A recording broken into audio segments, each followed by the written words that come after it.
hubungan dengan kau ada kopi kau tengok boleh tu PDKT PDKT ke pendekatan hubungan HTS, hubungan tanpa status. Duduk fikir, oh ni selingkuhan, katuk malam tadi dipudak kode saling HP dan dibuka lelu. Kalau dipudak dia di promo banyak di karoni ni kau yang baik pulih undang ni, dah baik pulih lekong. Pada bawa bukan pulih lekong, ngawal orangnya bang. Minggu ke tuan bang yang tak itu dari panci bang. Jadi kadang-kadang lu awal dia, dia bulu tak bulu kuah-kuah tu tak bulu ni kopi itu yang bulu terus bang. Tumpu-tumpunya kesediaan dalam dakwah. Karena kadang-kadang bunga kau itu dalam kau penyembuh, bukan coki buku, bukan buku teh, bicara-bicara, bicara sakar buku, lepas cerita bicara, lihat kalau ancu bujit tu payah beruah ia mendung pakai kamar tinggi teh. Tu bagi kehadiran tu sakar. Kita pun peluh tu. Tapi ane kau salam bagus.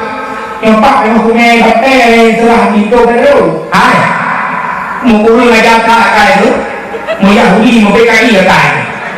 Hai bang, kalau kerja PKI, gimana kamu PKI? Kepua apa tahu kira dalam tu saya. Pada puajan beliau, aku yang dia tahu sih. Bijak di karoni, lagi jauh bang, ada mudah lagi ada muli. Idung saka aku boleh kira boleh saka. Dulu ya kok kalau dia belum dicopi di balai pagi kabel tahu. Yang itu lagi yang ada ulo dan itu nyakai. Wah, yang Nabi kemana tu? Lon kalau lon beri menikah. Perundangan tetap bersa. Lon wata kalau menikah lon bertahu punya kelakon.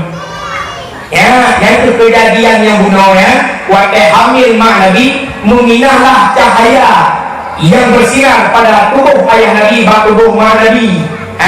Maka suatu saat urinangan hana darah ke Abdullah. Bahkan karena yang diharap pada seorang Abdullah, yaitu Nur Muhammad itu agar jatuh dalam rahimnya, agar Nabi Muhammad lahir urinangan. Rupanya Allah berkehendak lain. Tidak ada wanita yang sempurna.